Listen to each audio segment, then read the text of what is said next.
ayikhetha inkosi yasebuhleni bamaNazaretha. Bantwana basezulwini, ngisukuma nokubingelela inhlangano laba ayingcwele. Ngisukuma maNazaretha ayingcwele nekuthunywa livi lemavi, livi lasezulwini ukuthi angiguqe phambi kwenu bese ngenda inkonzo yasezulwini. Hayi inkonzo lengadavela kimi nalengadatshwanga ngimi, kodwa kube ngilevela kumnikati walokuhamba lesihamba kuNazaretha. Phela-ke bantwana basezulwini ukuthi nami ngicele kuyo inkosi yamakhosi ngesihlabelelo le nto akucela nami ukuthi inkosi ingiqinise ngaso, ingiphe amandla ekuguqa phambi kwenu, ngoba njengoba senibuthene kanjena anisengangamuntu, sengangemnikati wenu Nazaretha, sengangenkosi emaNazaretha qobo lwayo. Umuntu-ke lofana nami nalongangami nalomncane-ke kangaka nje nekutalwa ukuthi kungathiwa soguqe phambi kwenu, bese kuyamesiza kakhulu. Abethi umvangeli Madondo longasekho athi ubobesaba abantu ngoba abantu banguNkulunkulu, ngoba lokuboshwa lapha emhlabeni nasezulwini kuyaboshwa, suke kuboshwe abantu eNazaretha. Kodwa lokubusiswa lapha emhlabeni nasezulwini kuyabusiswa. Lokusho ukuthi-ke bayingcwele benkosi, uma ngime phambi kwenu nabusisa kube busiswe ubusekile nakulo nyazi lwezulu, busiswe nasemazulwini qobo lawo. Amen. Amen. Ngicela ngesihlabelelo-ke bantwana basezulwini semashumi lasihlanu nanye 51 ngicela ngaso emandla ekumaphambi kwenu nemavi asezulwini lafanele nina bantwana benkosi. Inkosi yami iza nokusa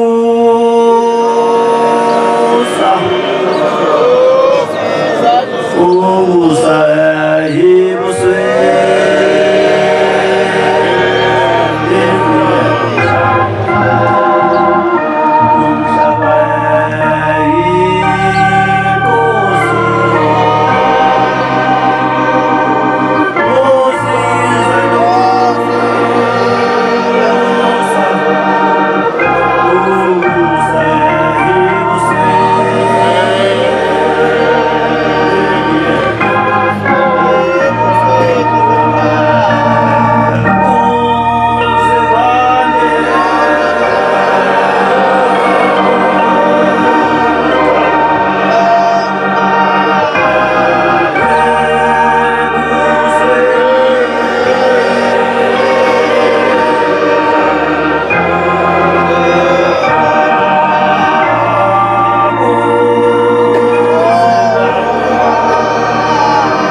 ngiyabonga abantwana basezulwini ungelekelela kulo msebenzi omkhulu kangaka nami ngisakhonga ingilozi uNkulunkulu namandla wonke ngithi angisho Nkosi yamakhosi kuhle ukuthi uthi uhamba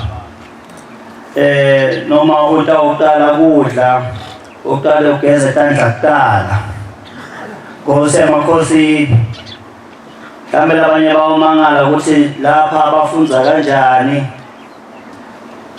bafunza siphi isihlabelelo kodwa Nkosi yamakhosi ngesikhathi sakho wembethe ilanga wembethe umtimba wenyanga yezulu ukhona lapha eSwatini wathi nakufika lapha eSwatini bofundwa ngesiswati kufundwe nangamakhosi alelive amen njengoba sihlabelela lesihlabelelo sithi inkosi itanekusa ebusweni lomhlaba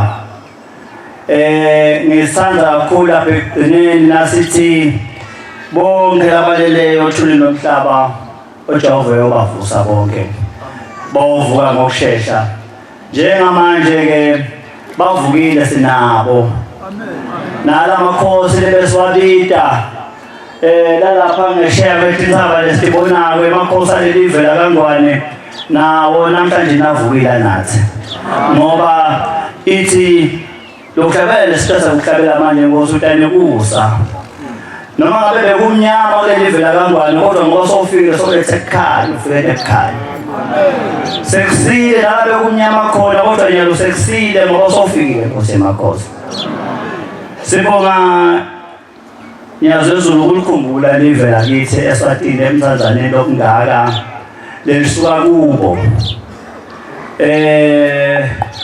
ngitawukhumbula emuva nabakhuluma abantu abadala kuNazaretha abangekho la kulelive lesikulo la ngendasi lana bekule enhla eshiselweni lapho kwafikela khona ubabamkhulu eliveni laKalavumisa wase uyabuya sothumela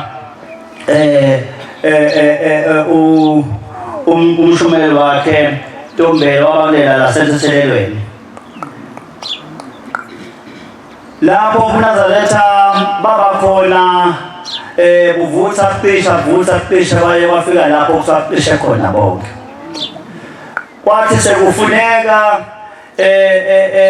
lathi hleli langa lemalanga lisefrayedi laselakhumbula ukuthi kodwa nebantu bababe labaseswatini lase siyafuna ukuthi liyabuta kulabe bakhona ngaleso sikhathi ukuthi umsebenzi wababe loseswatini unjani wabekela ukuthi baphela konke eSwatini asenza lutho Nkosi yamakhosi wathi noma seyivile inkosi eManazaretha ukuthi sekwaphela eManazaretha eSwatini kodwa laphekelela lafisa sihambe lofika eSwatini liyotibonela emntwini wasensiselelweni ukuthi ngempela kwaphela yena ngoba likhulike kulabe bakhona leso sikhathi ukuthi bebangayikhulula inkosi bavume ukuthi ite lapha bathi babakude lokuyela eSwatini lapha sibaphela konke eSwatini yathi ke seyibuta inkosi yasezulwini seyifuna kuda ngempela lapha eSwatini yasiyawabite madoda benawo leso sikhathi yabuta ukuthi uma ngabe wena njengoba ungumnumzane ushelwa yindlu ishe iphele ingqonde uphele ngayo ungeke waya nemlotheni uyobuka uphele kushudene noma insimbi yami lesele nangakhathi kusho umlilo aphendule madoda beka phambi kwenkosi lesosikhathi ukuthi baba uyaya uyobheka emlotheni wathi nami ngivumeleni ngihambe ngiyobheka emlotheni uthi akukho noma bengikunye lokusele makushayile mayibonge inkosi amen bantwana basezulwini ke angisho ke ngithi singaManazaretha la khona eSwatini silithando lisuka khona lapha emlotheni sale emlotheni yafika inkosi yathi ovundulule emlotheni ukuthi akukho lokusele amen emva kwaloko basezulaphilanga ke bacisha kuNazaretha lapha eSwatini bube buvutha noma sibani sakhona singakhaya kodwa ubuvuthile bazokufika lo mhlanje njengoba namhla kukhanya kunjena nje izaba donke nelive lonke la kaNgwane likhuluma ngelyazi lwezulu lapha eSwatini. Amen. Lokho akusiko kwenta kwemuntu. Kodwa ungekwenta kwakho Nkosi yamakhosi ngoba wena wathi tivotongo watatinkhandi watathi tingakabibikho kodwa wathi dala watimisa ukuthi atime kanje. Nalo lusuku namhlanje na bowathi ukuthi ngisona sikhathi lefanele ngasothi ufike lapha eSwatini utowela lemsebenzi lebesole ingilenzile Nkosi yamakhosi. Angisho abantu basezulwini ukuthi ngingakahambi kakhulu ngicela ukuba kulibonga lonke ibandla lapha ekhaya eSwatini nabo makhelwane lesibambisene nabo emsebenzini wenkosi bamakhelwane bethu la eMpumalanga eBhongolo nenyakatho yonke bonke umakhelwane bethu lesibambisene nabo nalabanye abathunyelwe inkosi laba sibenza intonke bethu bathokomba kunye nathi sibonga kaState lapha nje mhlawumbe lesolo waqala lapha khona nane bakhokhela basuka le esasibesolo sahlala nabo la kusukela ngalo wanyaka lo yawo inkosi idala kudala solo sinabo namhla solo sinabo mayibonge inkosi. Amen. Kusho ke lokho ukuthi inkosi yemakhosi njengoba iphambi kwethu nje ayishintshi mase yakulelinye livi bese lingiyo. Nami nje noma ngathiwa inkosi yokuphiphitika ngisolo ngifike ngumshumeli wakhona ngifike ngemsebenzi yakhona ngiphelele futhi akusolakala inzawo. Siyabonga Nkosi yamakhosi sicela ukwanzise kodwa kakhulu Nkosi bagodwa balapha ekhaya eSwatini ngiyabonga kakhulu ukubambisana lesibenako siqala lo msebenzi ukuthi Nkosi yamakhosi ukuthi solo silinzile sithi nathi ilanga liyaphuma lapha eSwatini litawubalela kuse uzowathi nasosikhumbula ke Nkosi yamakhosi ngalwanyaka weta watohlala nathi uhleli nathi uzobe namhlanje namayibonge inkosi. Amen. Ngawucela abantu basezulwini ukuthatha sibizi nami ngisasela kule indzawo lengiswe kuyo ngencwadi ehlabelelo 23 verse 4 kuya-6 nami le ndawo mangayo ukuthi inkosi zingiside ngisasebenza lo msebenzi lekuthunywa osezulwini. Thixo unamandla wonke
angifuzele phakathi basezulwini.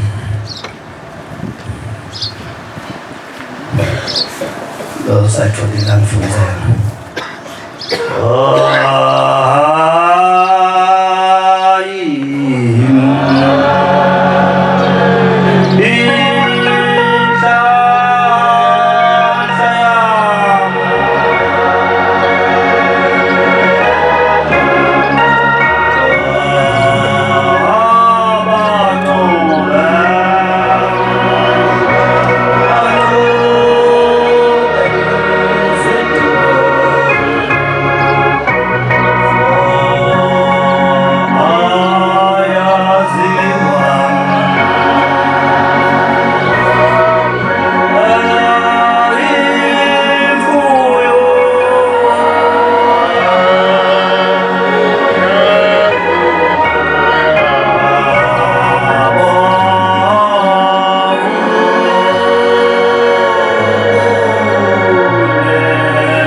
isihlabelelo sikaDavida 23 iverse elika4. Noma ngihamba esigodini sethunzi lokufa, noma ngihamba esigodini sethunzi lokufa, angikwesaba okubi, kodwa ngawusaba lutho lolubi, ngokuba wena ukimi, ngoba wena Jehova ukimi. intonga yakho nodondolo lwakho zisihlangu ngiyathokoza ngazo. Intonga yakho nedondolo lakho ngiyathokoza ngazo. Wena uyendlala ithebula lami ebusweni bami ngaphambi kwezitha zami. Wena uyendlala itafula lakho ngaphambi kwezitha zami. Ugcobile ikhanda lami ngamafutha, indebe yami iyachicile. Ngiyabonga ngani Nkosi. Bantwana basezulwini kuhamba kwalapha ekhaya siko lokulula. Kunezikhilikithi eziningi la uhamba udumela khona. Kodwa ngoba Jehova usuke ukithi ngaso sonke isikhathi, sesibona sesewele solile ngeshela. Nalapho Nkosi ibe kuthiwa asinawudlula khona sibona sisendlula.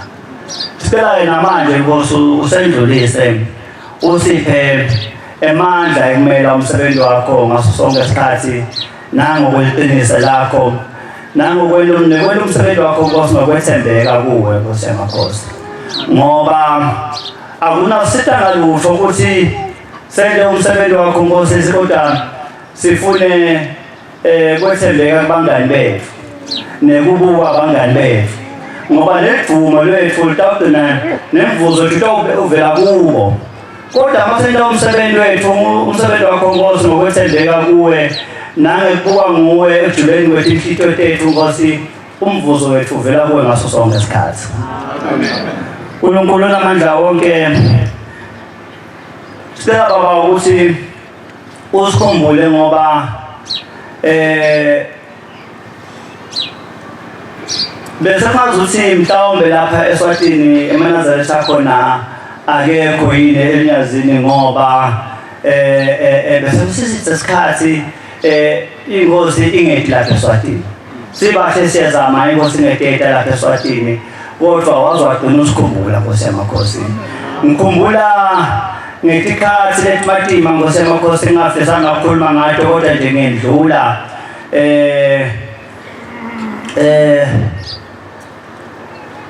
sisuka emntini wasehleni sibuya lapha ekhaya, kubuya kotshalwa luthimbo lenkosazana sekumenyetiwe ePharadesi. Ngangisemsebentini lapha la ngisebenza khona Mathapha, nawo sengishaya icingo Nkosi yamakhosi, kunemhlobo wami longasekho lempela Nkosi, bawumkhumbule njengoba ngikuphe phambi kwakho lapha khona Nkosi, umntosi Nkosi abe kuwe noma ngabe ukuyiphi indzawo. Umshumeli ongasekho, umshumeli Thwala, ngiyamshela icingo-ke lapha sasikhuluma cishe elisuku nelisuku. Ngimshela icingo nje sikhuluma tindzaba tethu letitayelekile, temihla ngemihla, akukho lokusiteni. Uma kabamba icingo uthi wo Sibali, mane ngingakakhulu nje nawe, into lanto ukhona ebuhleni. Ngithi yebo bengikhona. Uthi athi uvile simenyetiwe. Ngithi yebo. Uthi ungakuphi-ke wena ngaphambi kwesikhuluma? Wangethusa lo mbuto ngoba manje bengakawubheki, nami nje ngikhuluma indzaba tethu siyakhuluma ngosibali wami, sikhuluma ongela amalanga naye. Wathi ungakuphi nje amagama amenyetiwe itolo? Ngabusa ingqondo ngabuyela ebuhleni, bengathi nemagama-ke leso sikhathi bengathi lutho nje. Ngathi mina ngingalala kusenamanyetho wakhe yakhona mkhulu wasenhlangalakazi. Wathi hayi kulungile sibase singakhuluma-ke mina nawe simuntu munye sizawona. Saqala-ke sakhuluma-ke indzaba, saqala saya phambili. Kwahamba abantu basezulwini kwathiwa July kanawungena. Ngiyakhumbula ngapha indasi edokoteleni lami, kodwa ngalo nyaka kwathi ngilungisathi kufanele ngikhuphuke ngeke umdedele. Ngathi bona ngikuphe khona lapha ethempelini. Sesho ukuthi July akangeni.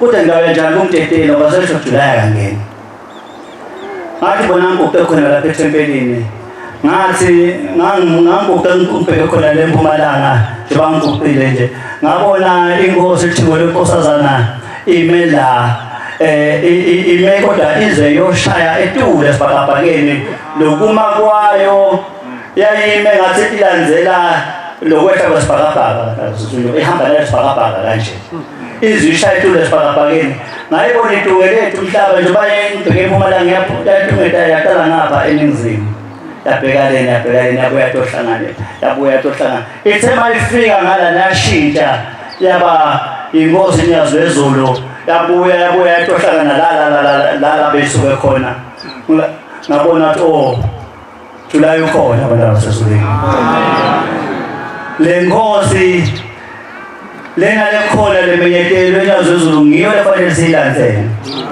ngabona ngalolo suku noma ngangasiyo umuntu lobekavame ukuthi ngiyehle njalo kodwa kusukela kumenyetwa ngangehle cishe iviki neviki ozongena July Ngosemakhosi imisebenzi losendile lapha ekhaya eSwatini mkhulu kakhulu ngosemakhosi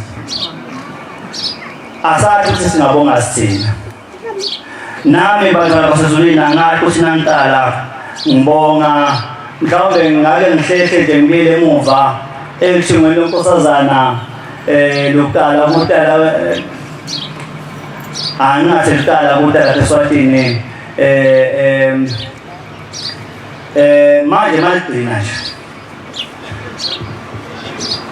lwashi imisebenzi emkhulu netibusiso letinkulu lapha kithi eNazaretha ngikhumbula ukuthi lwathi uma lihamba luphuma lapha selwele lapha ngesheya sekuva lesosembile emoyeni selihamba lelinda sathi masilapha sifika lapha ematetsheni kaMthani Nkosi Maguga utawukhumbula umfundisi asihamba naye emotweni sabona sobabili lokho angibathi laba kodwa yena ngoba nganginaye ngakho ukuthi wakubona saze sakhuluma ngako wema luthingo lenkosazana emini kaBhali ingani lituli maNazaretha wema luthingo lenkosazana emini kaBhali phambi kwethu lwahamba nathi sazofika eBorder Gate sibona ngemehlo awukake wabona luthingo lenkosazana lihamba phambi kwethu imoto emhlangano tehambe nathi size so angazi noma bakhona endabanye abasehambeni babona lo lesakona kodwa fakazi wami ngumfundisi Dlamini ngoba sasinaye wabona le ngabona laho emini libalele lapha wahamba nathi kaze lofikalohamba phambi kwethu imoto ngangubona kahle ngalolanga abasalindaba bangawuhlanga bethu umhlangano wahamba yona imoto yakithi phambili ngangubona kahle kwendeka konke phambi kwami ayibongozi laze lapha mafika eBorder Gate kuthena sekufika ikhathi letimatima ngabathi inkosi beyivalelise eSwatini inkosi beyivalelise eSwatini awu bantwana basezulwini angathi ukuthi umsalo ongakasi ngawuthinde sozuzile emakhosi nasezulwini mina-ke nje ngiyayibe nabo ukuthi konke lengikwendayo nako konke lokuyayibesa esandleni sami ngokwenkosi eNazaretha ngoba ngikhumbula ukuthi ngisasebenza eJozi ngiqashiwe ngumlumbi ngikhulumela nenzaba ngilapha nje lesigaba tekunikela njengoba silungisela nasilungisela nje ukuthi inkosi yethu ngoba ngiyakhumbula etishumayelweni letinzala lebetishiyelwa inkosi ilanga ukuthi imthandazo yenu maNazaretha anathi noma iyafika nanithi ayiye khona nanjoba nona kangaka nje nathandaza uNkulunkulu uyaniva yini kodwa ngemnikelo wenu uNkulunkulu uyakhona kuniva ngoba uthi thukuthuku tetandlateni bantu abasezulwini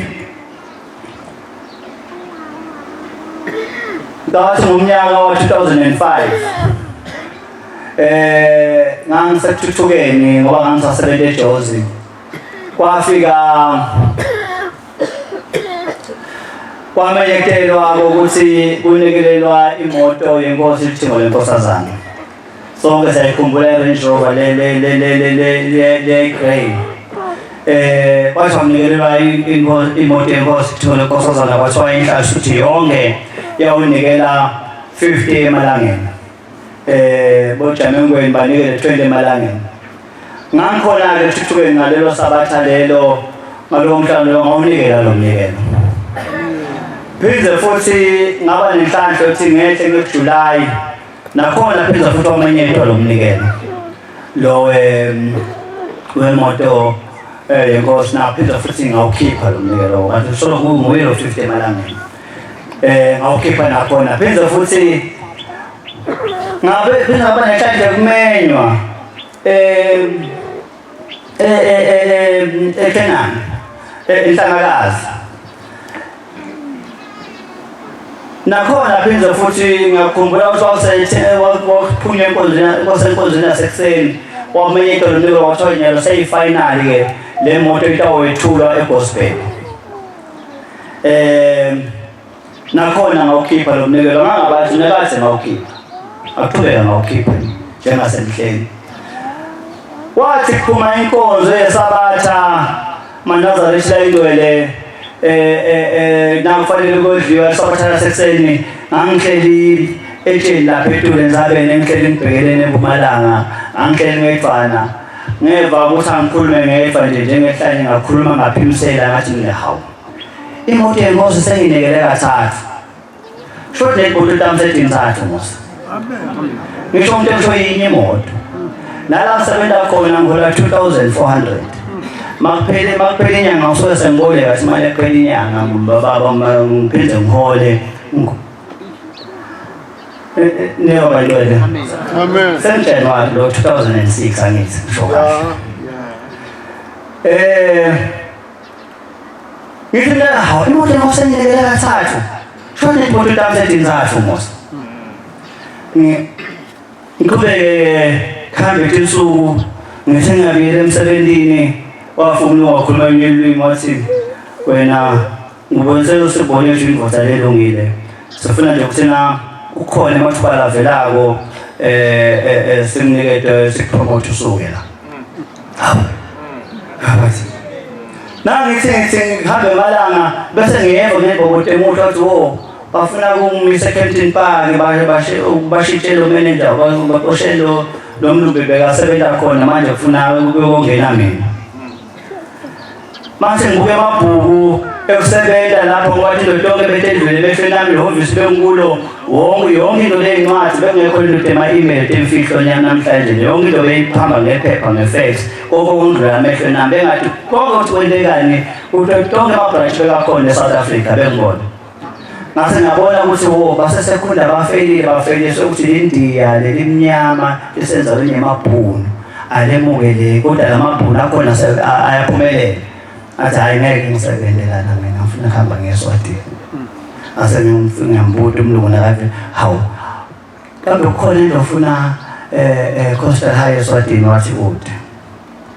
Ngathi hayi mina ngicela kuyakhona. Ngala ukuthi ngala bengekho ngifuna lento the idea nje ukuthi mina Coastal High International bekwathi wathi uphelela la waqala ngami Coastal High International wasofuna umhlaba wonke nje. Amen. Wasanginiketa lo mlungu. Bangcwele sazulwini ngoba bese kubusisiwe. Amen. Bese kuphume isibusiso wavele umlumbi bese nto register lapha ngo-register inkampani abenginika petrol wakhe imoto yakhe ngibuye ngihole futhi emsebenzini ngathandake ngalova kangihlele emalanga phinde ngibuye ngalo shembe Nazareth. Amen. Ngalo shembe singikhondako manje baye bathi wanivuke alikho leli gama siyababuka nje uyabona lapha eSwatini nangabe kungukuthi wafunza ngale minyaka yabo 1980 unencwadi ye-social studies iyakutshela ukuthi the king of Swaziland is King Sobhuza II. Nanamhlanje isasho njalo noma wayelanza lokhu namhlanje sesekuking uMswati III.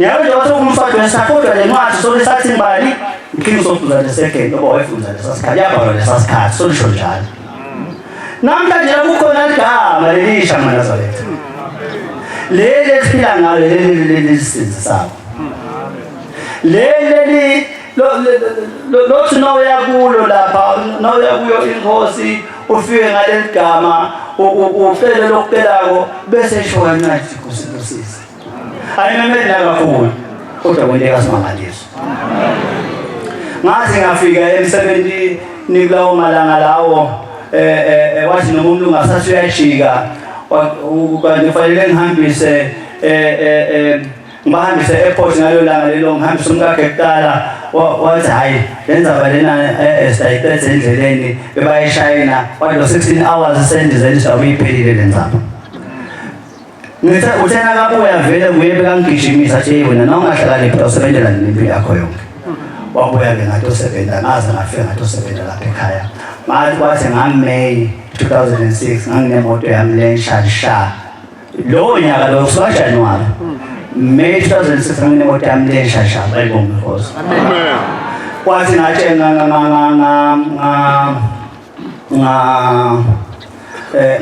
November lowo nyaka ngabe nginesibili le nshalisha bayibonga inkosi ngisakhohliwe lokuthi ngathini enkosini angisathi kwathi ngeminyaka olandelayo ngayithola esathu lenye imoto lapho sekaya khona into ukuthi asenahle ukuthi imoto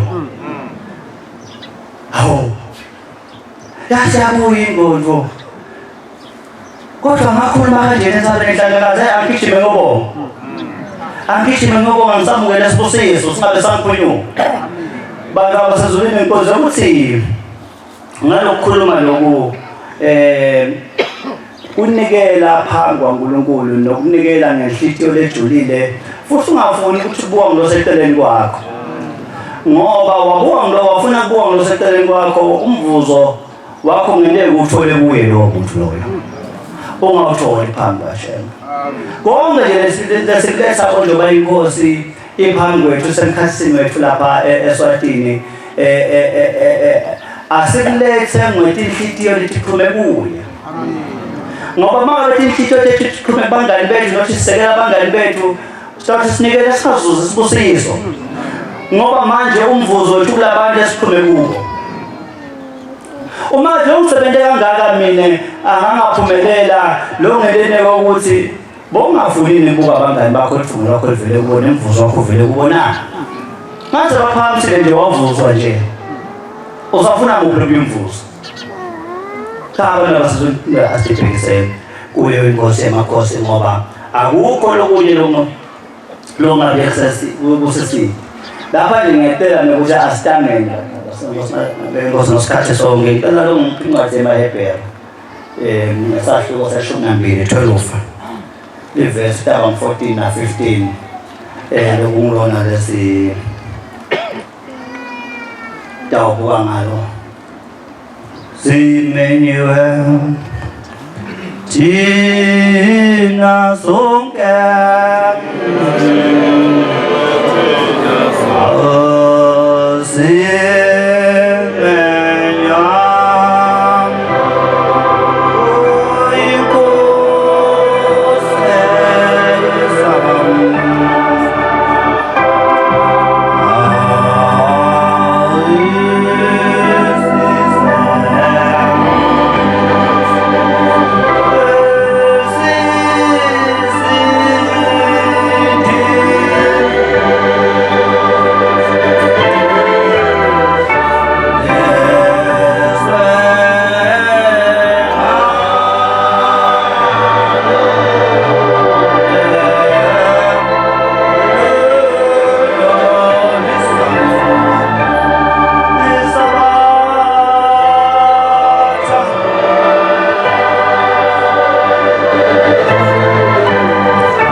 James 72 verse 22 umnyangphela Jeremiah 17 verse 9.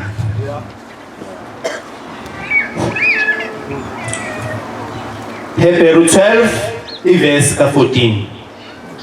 Zamani nihlale kahle nabantu bonke. MaNazaretha. Kunencwadi engiyithanda kakhulu engayifunda ngoba umsebenzi engiwetona unesikhathi sawo. Incwadi yabaseKorinte 13. Ngizogcina mfana nemuntu longathanza iBhayibheli akangifunda. Kodwa angisilo umuntu othanda thina ngabe ngihlangula inzima. Ngephambili alikhula semuva. Kwakunemfundisi ngala mafusonto esingisi lawa lana syllabus ukuthi kulevile nesifundo sakho nalevile nesifundo sakho njengoba esikoleni nakhuluma isyllabus bangabotishela sikhulumana kanti wakulehlelo ukuthi lokufundwa ini lokuthi abantu bevile noma ngakekho kodwa ngoba nemfundisi lowakhashwa lapha ukuthi akabuya ayofundisa abantu tongombela kancane nje mshumayela wakhashwa lapha ayofundisa abantu ashumayele elivangeli uthi tena sekafikile umfundisi baqala labantu bahlebana batohlebana bovala kuye wamusho bashona wafika umfundisi wafunza lencwadi yabaseKorinte uthi manje nalo lithandwa nifoya lufo noma ngaba neprofeta konke nikhulume ngetilimi nento konke kulidala kusitanga lutho nangendluletako uthasashumayela wabuya lo mntu athi ushilo umfundisi uvakele impela bevile bonke impela qhubeka ubatshele buka nje banabetha waphendula umfundisi ngalenye nangathi wabuyela khona lapho kule ncwadi bathatha base bayohleba yena umfundisi bomhleba-ke manje bobhishophu labakhulu ukuthi bobhishophu siyabona ngathi usile umfundisi animneketena enesilethelena lapha manje akazange ayina le-Bible school nangisathambe bamangala nisho ngani sola afika ufunza iBhayibheli linye ufunza incwadi yinye sola ngabaseKorinte 13 verse 1 onke lamalanga akaye emndini nangembala umfundisi ukuthi sohletshiwe bafike nabo bishophi bamnika inkonzo batotibonela baphinde wafunza naleyo ncwadi phinde wafunza naleyo ncwadi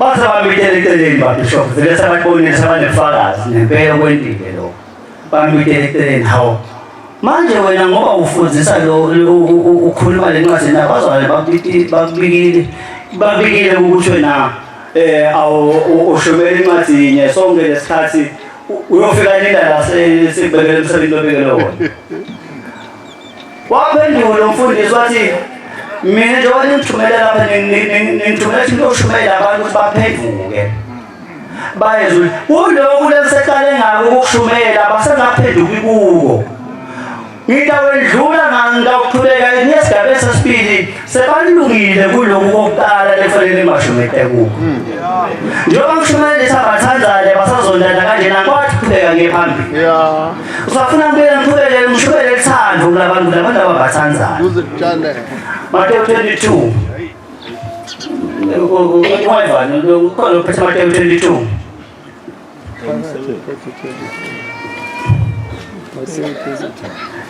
Isabacham Amhlabantu nonke Amhlabantu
Mateyu 22:36.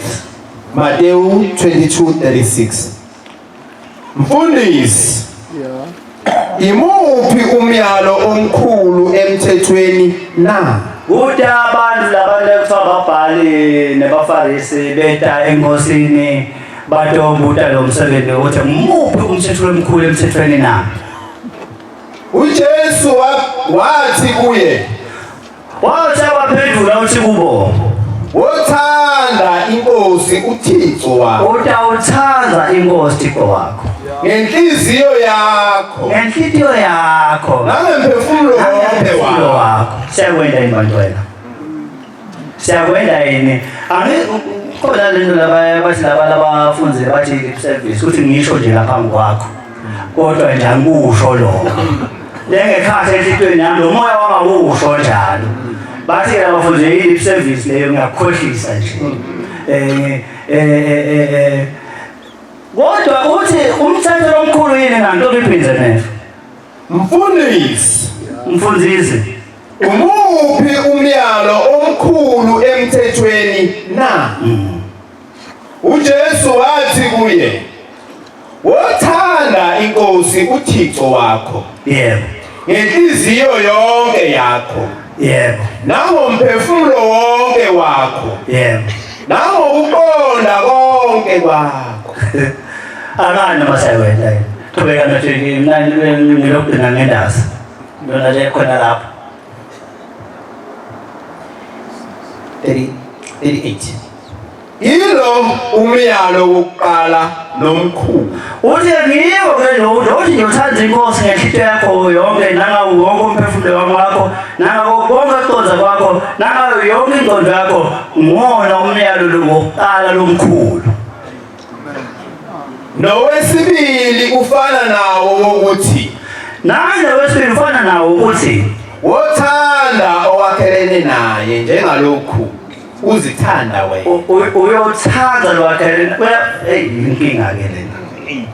Inkinga lena sathi sisenkonzweni ngala eshiselweni ngapha phasi enqabeni yaseSikwe kunenkonzo ehlanganise emakholwa onke so yaniketwa umfundisi uThakasihole ngalomthandazo lona lotelekile ukuthi babethu esezulwini mahloshe igama lakho wahamba nawo lo mthandazo wawusho uthena kafika lapha athi inkosi usithethelele nathi thini usithethelele njengoba nathi sibathethelela abasonako haya bangasasho mana sasho wana kafika lapho shaya inkwela bangasendlulela yaphambili.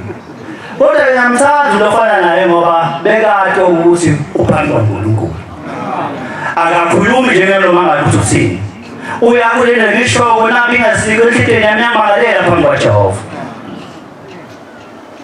So ngena lapha Mahebher 12. Senga ngila sonke ngoba 12 14. Yeah. 14 na 15.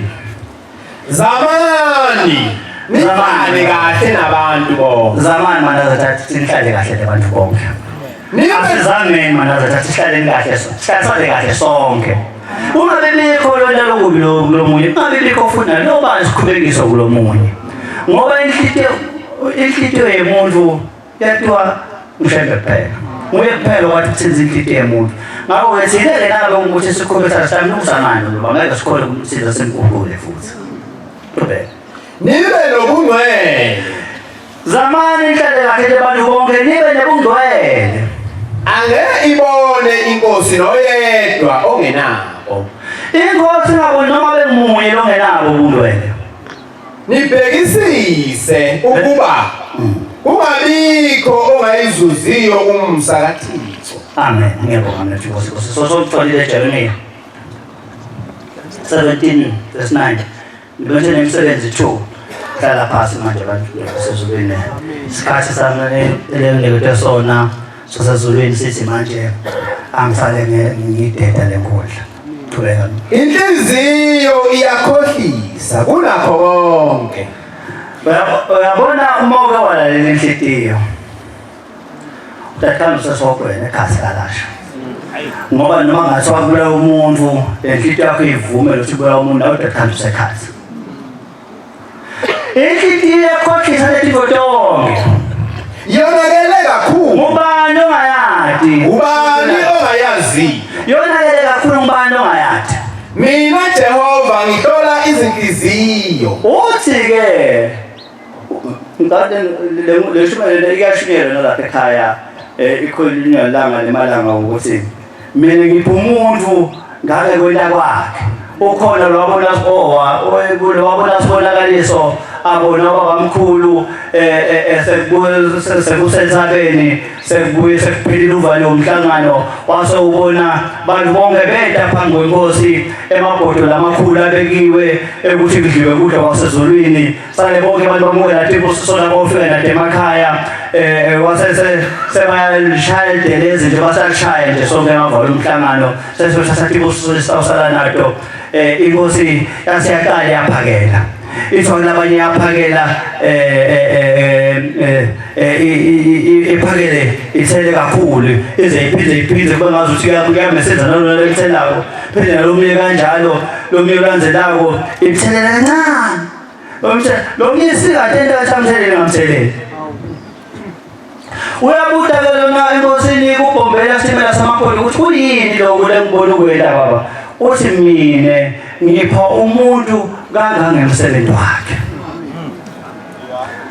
udishini encwadi lena ethi mina Jehova ngente njani mina Jehova ngihlola inhliziyo mina Jehova ngihlola inhlitiyo ngilinga ezibilini ngilinga netibilini temuntu ukuba ngiphe ilowo bese ngipha ngiloyo njengokuhamba kwakhe njengokuthela kwemisebenzi nangakuthela kwemisebenzi yakhe bakubele basezulwini khuluma ngosinyani la imisebenzi 2 verse 22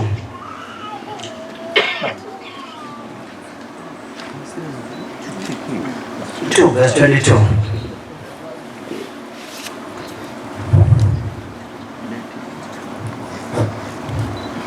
madoda akwa-Israyeli madoda alapha eSwatini asiseswatini namhlanje nasikho kwa-Israyeli yonke ngilapha kithi e-Afrika madoda alapha kithi eSwatini e-Afrika ake lizwe lamazwi vanini nawe mavi uJesu waseNazaretha ungumuntu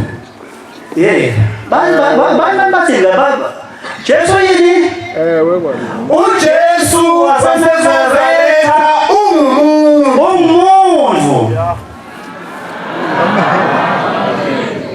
oqiniswe uThixo phakathi kwenu ngomsebenzi emkhulu kodwa umehluko ukuthi uqiniswe uThixo phakathi kwethu ngemsebenzi emkhulu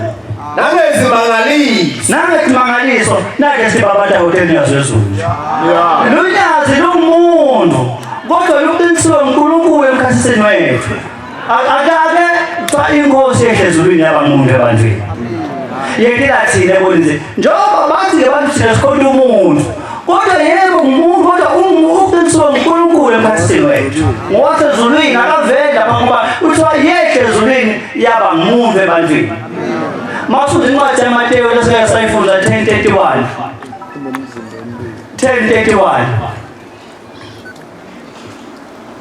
sokhona 10:31 Mateyu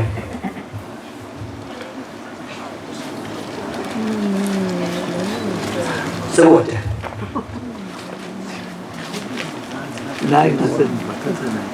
nasengivuleni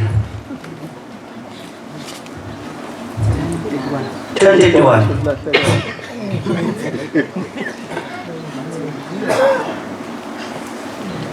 maningesabi niyayidlula imizwilini eminingi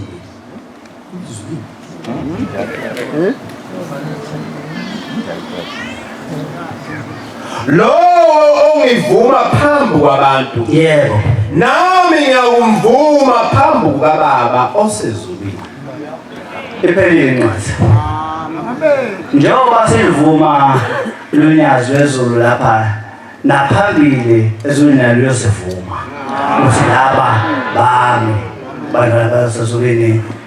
Ngicela bantwana basezulwini ukuthi manje ngime lapho ngiyabona seyihlehlile inkosi phambi kwami lebisolo ingihola. Ngicela kubuyisela umsebenzi wasezulwini kuyo inkosi yamakhosi. Lithi teke live lenkosi bawobuselwa lenkonzo nesihlabelelo sesithathu seke sitawuhlatshelelwa umshumeli Ngwenya wakhona apha ekhaya esabelweni. Amen. Amen. Nkosi usephambi kwabayingcwele.